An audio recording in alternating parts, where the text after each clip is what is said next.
From Brandon World. Blast from the past. Brandon Roy, he was tough.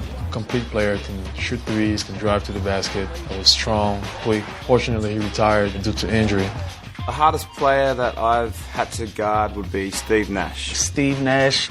I was an 18-year-old kid thrown into a game against the would-become MVP, and he just had his way with me. Hardest player ever had to guard. When I started, it was Iverson. Iverson behind his back. His crossover was insane. He was one of the most complete players. He was so fast, so good with the ball. He was just amazing, and he was probably one of the hardest guards I've ever had to guard. Nowadays, Curry just never stays still, always moving, always trying to shoot. Steph Curry before KD got there, and Russell Westbrook after KD left, because I think their usage rates were so high, and they're such talented basketball players. Russell Westbrook, he's all gas, no brakes. He's going 100 miles per hour at all times. He's one hell of a player, so he's probably the toughest guy that I have to guard in the league. Steph Curry or Kyrie Irving? Definitely Kyrie Irving, because he can do so many things on offense end. The hardest player I've had to guard is definitely LeBron. LeBron James is it's hard to guard. You know why? Because he's the best player in the league. He knows the game. He's really smart. It almost feels like he's always a step ahead of you.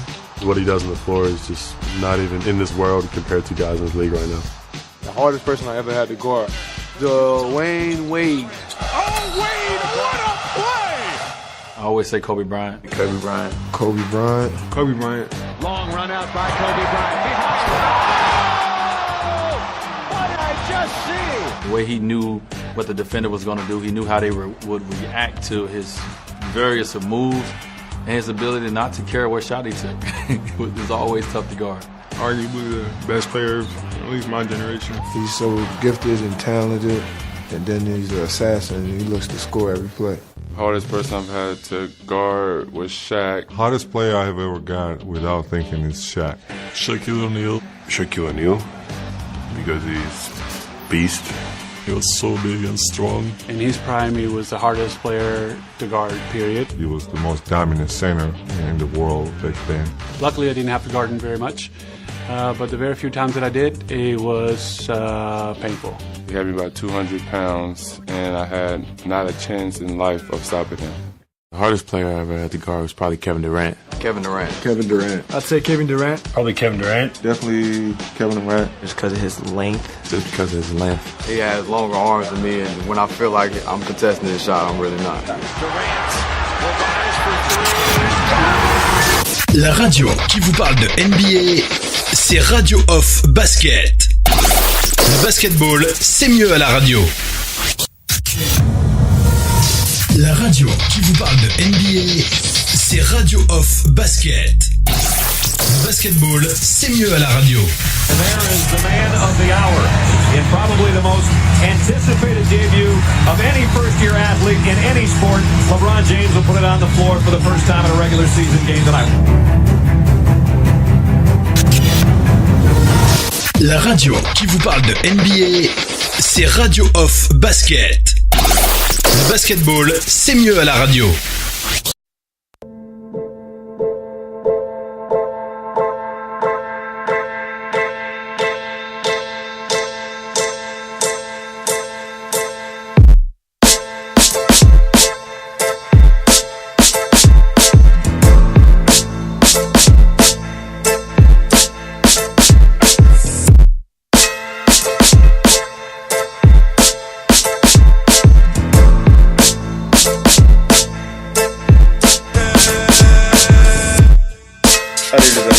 Avec la suite de ce talk show, nous sommes dans The Big NBA Show. On rattaque avec la deuxième partie, avec le dossier Anthony Davis. C'est un dossier Shams Charania d'ESPN qu'on partage avec vous, où il parle notamment de cette relation qu'a donc Anthony Davis avec son nouveau général manager.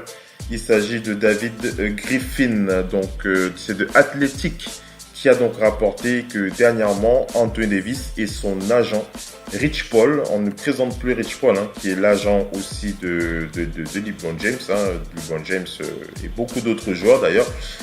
Anthony Davis et son agent Rich Paul ont donc rencontré le nouveau vice-président des opérations de basket des Pelicans, David Griffin. C'était à Los Angeles.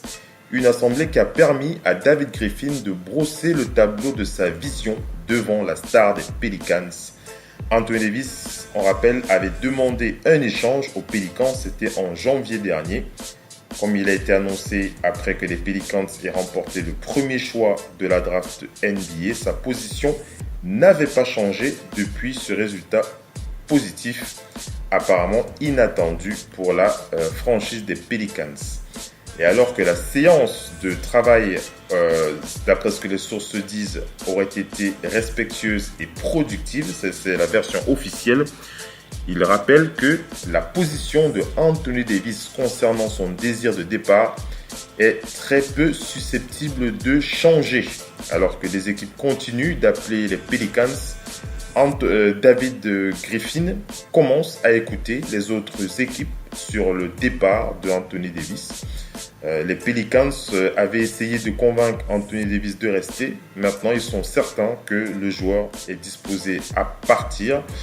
On rappelle que depuis son arrivée à la tête des Pelicans, David Griffin a engagé Trajan Langdon. Et on rappelle qu'il travaillait aux Nets de Brooklyn en tant que directeur général. Il fait donc partie maintenant des Pelicans de la Nouvelle-Orléans. Il est également vrai que David Griffin et Rich Paul entretiennent une relation solide qui remonte à l'époque où David Griffin était général manager des Cavs de Cleveland et que Paul était l'agent de LeBron James, J.R. Smith et Tristan Thompson. Mais l'esprit de Anthony Davis n'a pas changé et ne va certainement pas changer. Ce qui veut dire que le départ de Anthony Davis doit être consommé. Donc voilà, on rappelle que les Pelicans ont jusqu'à la période de février de la saison prochaine pour le trader. Mais ils n'ont pas intérêt à ne pas aller à l'encontre de son désir. Ce serait faucher une partie de leur saison. Ils savent qu'ils ont une base stable avec un talent All-Star comme Jrue Holiday qui a une flexibilité à long terme. Ils ont le premier choix de la draft. Ils vont avoir Zion Williamson sur qui ils vont pouvoir construire. Ils ont du potentiel, en tout cas les Pelicans, pour reconstruire. Et du côté des équipes qui sont intéressées, des équipes qui pourraient offrir le meilleur package pour obtenir Anthony Davis, on a les Lakers de Los Angeles, on en a déjà parlé, les Knicks de New York, les Celtics de Boston et les Nets de Brooklyn. La liste des destinations préférées de Anthony Davis est composée de 4 équipes, les Lakers, les Knicks, les Clippers de Los Angeles. Ça, c'est les trois équipes. Et je crois qu'il y a aussi les Celtics, si je ne me trompe pas. Les Celtics font aussi partie de son choix, non, Anthony Davis, non? Je crois qu'il avait... Oui, tout le monde. Je crois qu'ils font partie. Bon, je termine pour préciser que pour l'instant, Anthony Davis, il s'adonne à son régime d'entraînement avec d'autres joueurs des Pelicans, Jrue Holiday, Frank Jackson et Stanley Johnson. Griffin et Holiday ont également passé du temps à Los Angeles, ont indiqué des sources de la Ligue, alors que David Griffin continuait à créer des solides rapports tout au long de sa formation. Jrue Holiday est la nouvelle pierre angulaire des Pelicans. C'est lui le leader de cette franchise pour les années à venir. Et quant à Anthony Davis, l'horloge tourne. Donc voilà un peu pour ce qu'on peut dire sur le départ.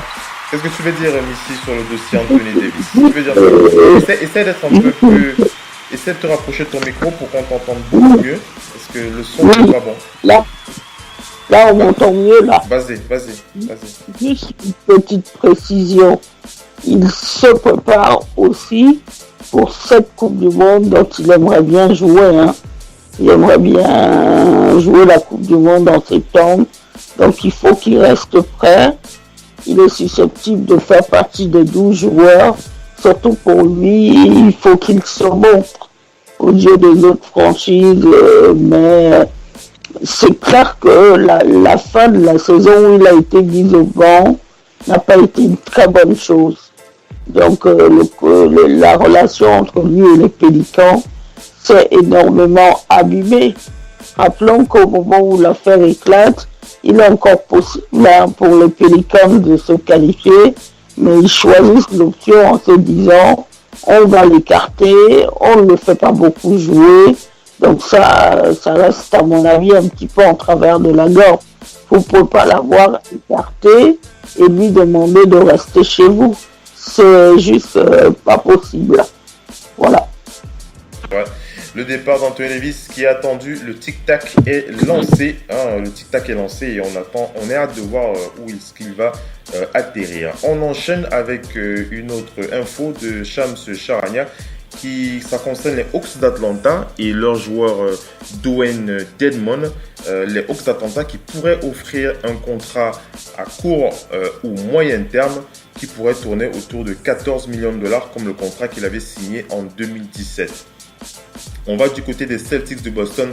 On va parler de Marcus Morris qui est free agent. Marcus Morris qui va attirer l'attention de nombreuses équipes. Les Knicks de New York, les Kings de Sacramento, les Lakers, les Clippers et les Bulls devraient être à la poursuite de Marcus Morris, ont déclaré les sources de la Ligue. On rappelle qu'il a 29 ans, Marcus Morris, et il a connu une belle saison avec les Celtics avec 13 points, 6 rebonds, une passe par match. De nombreuses sources disent que Marcus Morris reste ouvert à un retour aux Celtics de Boston, qui souhaitent bien entendu l'avoir dans leur rang, même s'il y a d'autres priorités comme Kyrie, mais on sait que Kyrie, lui, il est en partance. Kyrie, mais si Kyrie ne va pas te manquer, c'est la question que je vais te poser. Il ne va pas te manquer, Kyrie Irving? Non, Kyrie, son problème, c'est que il revendique le leadership, mais a-t-il les épaules vraiment pour porter une équipe sur ses épaules? Je vais poser vas-y, après je pose la question au doc aussi. Vas-y. Oui, c'est la solidité de Kyrie. Au playoff, il n'a jamais existé. Et pour autant, c'est un très bon joueur. On sait qu'en 2016, il est quelque part dans cette victoire. Même si certains disent l'attribuer beaucoup plus à LeBron James, mais c'est beaucoup plus un vrai lieutenant. C'est quelqu'un qui a fait les choses, mais j'étais tellement déçu du fait qu'il existe si peu face à une équipe de boss qui a quand même été matchée par les Celtics en saison régulière. Donc au playoff, c'est pas que lui, mais c'est l'ensemble des Celtics. Posons la question. Vas-y, conclue, après on pose la question au doc. Vas-y. S'il doit rester au Celtics, il faut clairement qu'il en fasse un peu plus et que si même les blessures le laissent tranquille. Donc maintenant, il faut voir. À lui de voir. Il n'était pas totalement prêt à donner tout au Celtics. Les blessures ont perturbé, énormément de choses ont perturbé après avoir. Le doc NP. Je pose la même question que j'ai posée à Missy. Le doc, est-ce que tu m'entends, le doc? Oui. Est-ce que tu penses que Kyrie va manquer aux Celtics de Boston? Moi, j'en suis pas certain. Oui. Le doc. Moi, je pense que de toute façon, sans lui, s'il ne trouve personne d'autre, il joue même pas les 6 premières places de cette conférence. Et moi, je pense que la première saison de les playoffs qu'ils ont fait leur a monté à la tête et a trompé beaucoup. A trompé beaucoup, énormément. J'ai vu ces playoffs. Kyrie Irving n'a pas joué son rôle de leader sur des trucs, mais toute l'équipe a coulé. Même quand il était au banc, pas de différence. On a dit que quand il était au banc, il jouait mieux, c'est 0. Il était pas mal, non, Missy, le doc One Pill dans le game 1, il était pas mal, Kyrie, quand même, non? Moi, je suis... Excuse-moi, Missy, je finis pas. Excuse-moi, Missy. Missy, vas-y. Le doc, excusez-moi. Le doc d'abord et Missy. C'est que, Missy, excuse-moi, je voulais dire, la série contre les Pacers, personne ne parle. Ça se passe bien. Contre les Pacers, ça se passe bien. On ne peut pas dire que ces playoffs, il n'a pas existé. La série contre les Pacers, eux-mêmes, ils ont tous dit au début des playoffs, on a enterré tous les problèmes de vestiaire qu'il y avait. Contre les Pacers, quand ça se passe bien, Kawhi avait joué à merveille, c'est lui qui change le momentum en déplacement parce qu'à la maison, ils ont fait le boulot. En déplacement, il a élevé son niveau de jeu.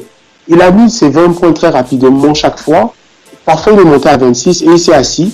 Il a laissé le jeu aller, il n'a pas trop forcé. Ça allait bien. Face à l'adversité maintenant, les Bucks. Game 1, tout se passe à merveille. C'est la plus belle équipe. Moi-même, je dis, c'est voilà les Celtics des playoffs que j'attendais. Ensuite, les Bucks ont eu, ou bien ils n'ont pas su, parce que les Bucks finalement n'ont fait aucun ajustement dans ces playoffs. Budenholzer, c'est un coach qui vit et meurt avec ses convictions, comme son mentor Popovich, sauf que Popovich avait une équipe qui ne gagnait peut-être pas chaque année. Popovich ne peut pas gagner chaque année avec ses convictions, mais chaque 3 ans, chaque 4 ans, il faisait, et en playoff, il faisait toujours de belles perfs. Popovich, s'il avait changé ses convictions, il aurait peut-être gagné plus. Mais Budenholzer, c'est ça. Il n'a jamais voulu ajuster et il a payé contre Toronto. Mais contre les Celtics, Budenholzer a fait le même truc, sauf que au Game 1, ça marche ce que les Celtics font. Ensuite, Aaron Baines, qui est celui qui fermait un peu Giannis comme Gasol faisait de l'autre côté. Aaron Baines se blesse et après on ne sait plus trop. Enfin, est fatigué, il ne peut pas faire le two-way players, défensif, offensif. Le banc, c'est celui qui est fait parce qu'on a beau dire, mais les gars du banc qui rentraient sur le terrain ne faisaient rien de bon. L'autre, le petit meneur Rosier qui parle maintenant, j'ai revu un peu ses matchs, il est rentré, il n'a pas foutu grand chose, il veut sa place de titulaire, il va l'avoir ailleurs, on va voir ce qu'il va faire, sauf que moi je pense un seul truc, Phil, c'est qu'on a tout mis sur Kawhi parce que Kawhi s'est mis un truc, les médias lui ont mis un truc dans la tête, on est dans cette ère où tu sors du game, les journaux en boucle, les critiques de ESPN, les réseaux sociaux, tu encaisses tout, il faut être mentalement fort.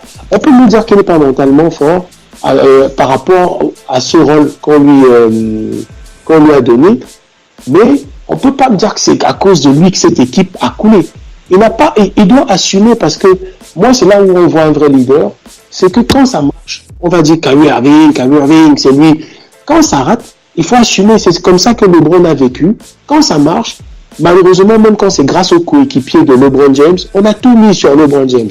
Et quand ça rate, LeBron James encaisse aussi, même si ses coéquipiers encaissent, c'est ce qui dérange même ses coéquipiers en général, c'est qu'eux ils encaissent quand ça rate. Mais beaucoup de leaders sont là pour assumer. Mais moi, je dis un truc, c'est que quand je vois cette physionomie, Phil, les playoffs de cette année sont tellement différents de l'année dernière. Je ne suis pas sûr que LeBron James et les Cavs tiennent ces playoffs-ci qu'on voit. L'intensité que les 4 favoris de l'Est ont mise, les Celtics ont peut-être un peu failli, mais on le voit là, que les Warriors n'ont jamais vécu ce qu'ils sont en train de vivre en conférence Ouest. Je suis désolé de le dire, moi qui ai juré sur cette conférence Ouest, cette année, à part Houston qui avait les moyens, la conférence Ouest n'avait pas d'équipe au niveau des 4 teneurs de l'Est. On ne peut pas me dire, quand je vois les Bucks jouer, et quand je vois les Celtics, les Sixers, on voit bien que ce Game 7 que les Sixers ratent de peu. Les Sixers que nous, on avait vu tout beau. En fait, on ne s'était pas trompé. Ils étaient vraiment tout beaux. Les Sixers, avec un Joel Embiid à 30%, sont allés dans un Game 7 face aux finalistes. Les Sixers étaient réellement forts, Phil. Ils étaient réellement forts, sauf que Joel Embiid n'était pas à 50%. Je dis même 50%, il n'y était pas. Donc, tout ça fait que moi, je pense que ces Celtics, les playoffs de l'année dernière, où ils sont arrivés en finale de conférence, là, et ils ont fait de très beaux playoffs, ça a mis une pression sur Kyrie Irving cette année, à tort. Moi, je dis à tort, pourquoi? Parce que chaque fois, on lui dit, sans toi, ils sont allés en finale de conférence. Mais j'ai envie de dire, est-ce que sans lui, les Bucks étaient les Bucks de cette année? Non, les Bucks n'étaient pas les Bucks de cette année. Et les Raptors étaient les Raptors de cette année. Je pense que LeBron James ne passerait pas les Raptors de cette année si dans leur physionomie ici. Les Sixers avaient ce renfort. Je ne pense pas que les Sixers avaient ce renfort. Heureusement même, je ne vais pas vous dire heureusement c'est une blessure. Parce que l'autre qui se blesse chez les Pacers là, s'il ne se blesse pas, les Pacers sont encore un réel problème. Je ne suis pas sûr que les Sixers les passent en moins de 7 matchs. Je ne suis pas sûr du tout. Donc, on est dans un contexte où on va tout lui reprocher parce qu'ils ont joué les finales de conférence sans lui. Il a failli, mais toute l'équipe a failli. Moi, si Danny Ainge a une intelligence, s'il veut partir, qu'il parte. Mais si on peut le retenir, parce qu'ils n'attireront personne, ils n'attireront personne s'il bouge. Ils peuvent vibrer d'Anthony Davis s'il reste. Anthony Davis ne va pas mettre ses pieds là-bas si le gars la part. On écoute la réaction de Missy, après on enchaîne. Missy, comment est-ce que tu veux réagir aussi? Est-ce que tu entends? Oui, il leur faut une valeur déjà sûre. Il leur faut un très bon joueur. Et Kyrie est encore dans ça. Comme le dit le doc, ils n'attireront personne s'il n'y a pas de Kyrie, s'il n'y a pas de Kyrie Irving. Le problème de ce type, c'est double. C'est que Kyrie Irving revenait de blessure. Un peu comme Gordon Hayward. Gordon Hayward, il a été très très fluctuant au niveau de cette saison. Alors qu'au moment où tu le draftes à 128 millions, c'est pour qu'il t'aide à gagner un titre. Tu le prends pour un titre, mais ce qui a failli aussi, c'est que je trouve que cette année, le coaching de Brad Stevens a été moins bon et est moins bien passé. Ça veut dire qu'ils ne sont parvenus pas du tout en 5 matchs à trouver les solutions. C'est-à-dire que dès qu'ils ont gagné le premier match, nous-mêmes on a été surpris de la manière dont cette victoire a été amenée. Mais après, quand vous gagnez un match, il faut procéder. Il faut tenir compte que l'adversaire va procéder aux ajustements. Des ajustements de Budenholzer, on n'en a pas vu beaucoup, mais ils ont joué sur le fait que systématiquement, Giannis a provoqué la faute sur les Celtics. Au lieu de l'attaquer, d'y aller, d'y faire front ensemble, on n'a jamais vu une équipe. C'est ça aussi qui pose problème. Vas-y, la conclusion, après on va enchaîner, on va passer aux autres news. Vas-y, conclue et après on va passer aux autres news. On aurait aimé voir le noyau dur de l'équipe. Et puis le fait que Chris Smart se blesse et revienne juste après, ils ont manqué d'impact. Maintenant, ils ont juste deux choix. Soit ils se disent on va tout reconstruire autour de Kyrie, soit on ne reconstruit pas autour de lui. Mais il faut apporter les changements.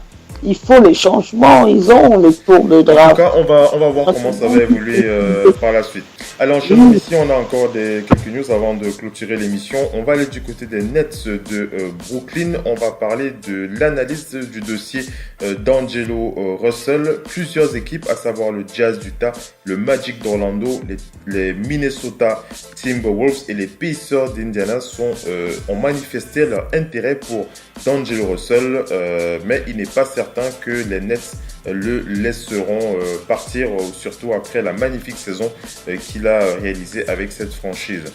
On va du côté des Hornets pour parler de Kemba Walker. Kemba Walker et les Hornets se considèrent mutuellement comme une priorité dès le 1er juillet, ont indiqué les sources. Kemba Walker a confirmé à The Athletic que les Hornets demeuraient sa priorité lors de sa tournée à Tokyo en tant qu'ambassadeur de l'NBA lors des finales. Kemba Walker a rejoint il était dans le third All NBA Team cette année, ce qui lui permet, on va pas revenir sur la saison qu'il a réalisée, mais on va juste préciser que les Hornets ont pour priorité de garder Kemba Walker et lui aussi il a envie de rester. Sauf surprise, Kemba Walker ne devrait pas partir.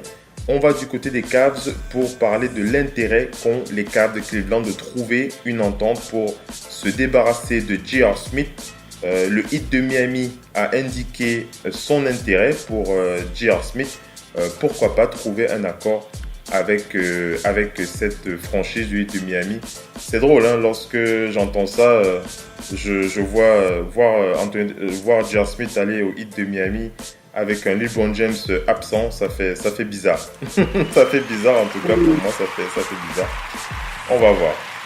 On va du côté des Lakers de Los Angeles avec Jason Kidd qui est donc entraîneur adjoint, mais l'information que je voulais donner, c'est que Jason Kidd est selon les sources l'entraîneur adjoint le mieux payé de la NBA. Pour ceux qui ne le sauraient pas, Jason Kidd est l'entraîneur adjoint le mieux payé de la NBA. Donc voilà, on va du côté des Grizzlies de Memphis. Les Grizzlies qui ont interviewé Taylor Jenkins, qui est assistant des Bucks pour la deuxième fois cette semaine, ont indiqué les sources. Il pourrait trouver un accord pour la saison prochaine. On va du côté des Suns pour le cas Kelly Oubre Jr. Kelly Oubre Jr. qui pourrait être agent libre, à moins qu'il ne soit une priorité pour les Suns à compter du 1er juillet. Kelly Oubre Jr. a terminé la saison avec 20 points en étant starter 12 fois. Il a terminé avec 20,2 points par match. Kelly Oubre Jr. qui pourrait arriver sur le marché des free agents cet été. Donc voilà un peu pour les passes, pour les urgences de Shams Charania. C'était du côté d'ESPN. Et on va terminer avec ces quelques ajouts concernant le souhait du Heat de Miami. C'est le Miami Herald qui donne l'info. Le Heat de Miami qui souhaite se débarrasser de James Johnson et de Dion Waiters. Donc le Heat de Miami qui cherche des équipes pour prendre James Johnson et Dwayne Waiters. Donc si vous avez si vous avez un client, pourquoi pas pour Dion Waiters. C'est très compliqué, hein. Le contrat est énorme. De Dion Waiters, il est costaud son contrat, ouais. Il est costaud. Un autre contrat intéressant, c'est du côté des Lakers. Les Lakers qui recrutent Lionel Hollins en tant qu'adjoint, en tant qu'entraîneur adjoint. Les Lakers, ils ont une armada en tout cas au niveau du coaching staff, mes amis. Le coaching staff des Lakers, il est costaud. Moi, je ne sais pas si vous avez pu le regarder.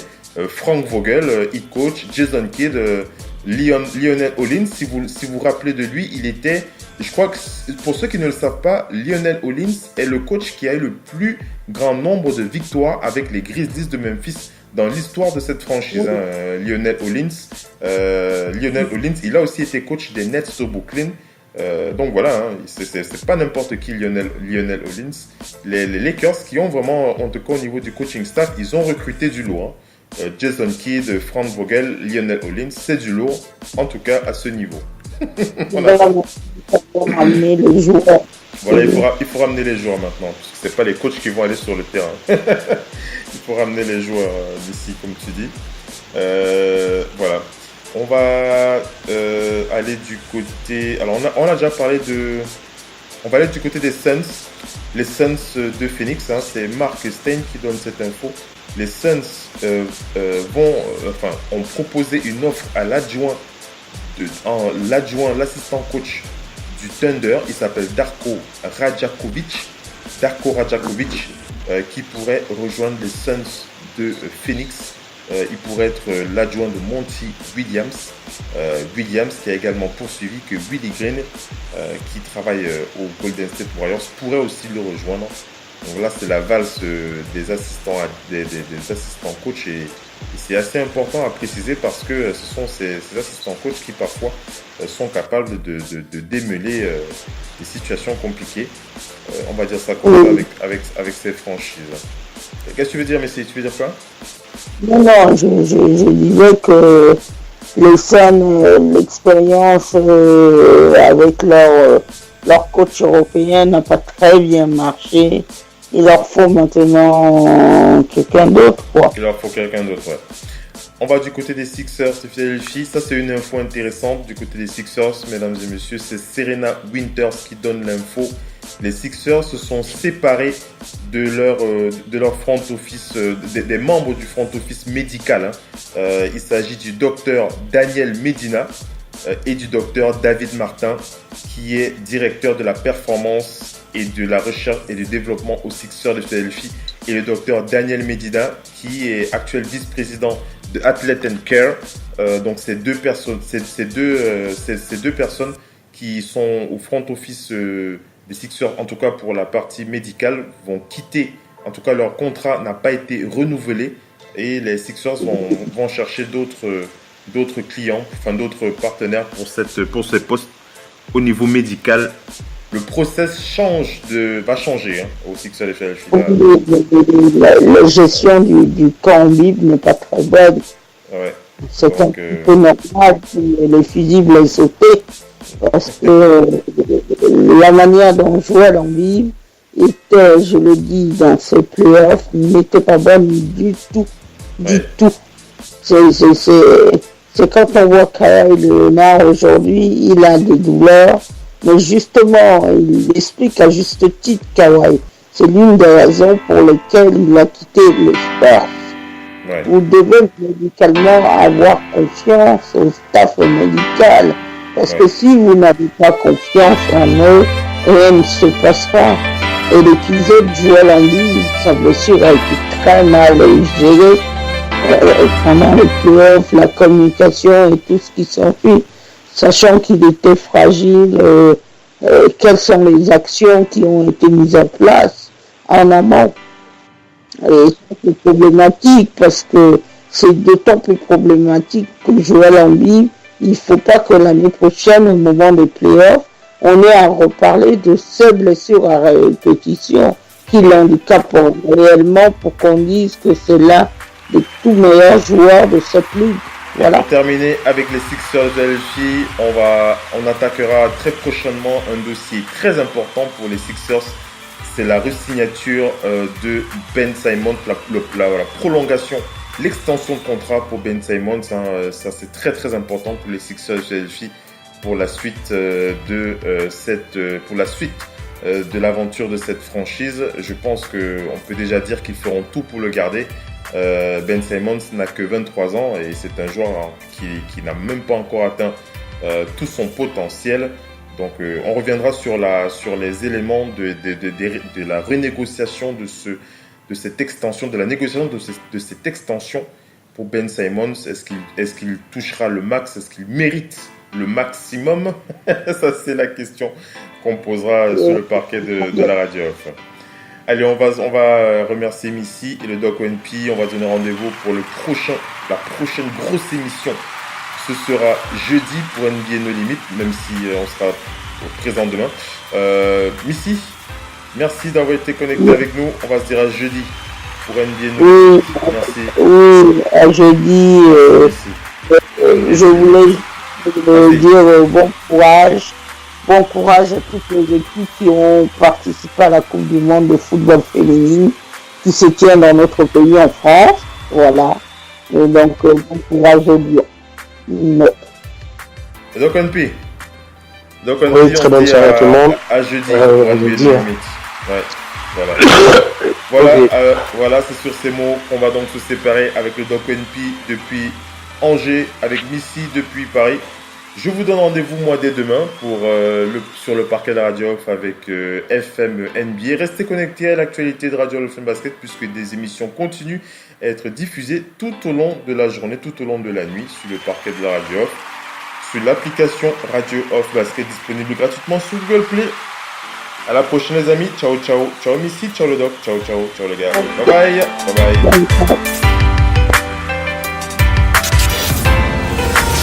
La radio qui vous parle de NBA, c'est Radio Off Basket. Le basketball, c'est mieux à la radio.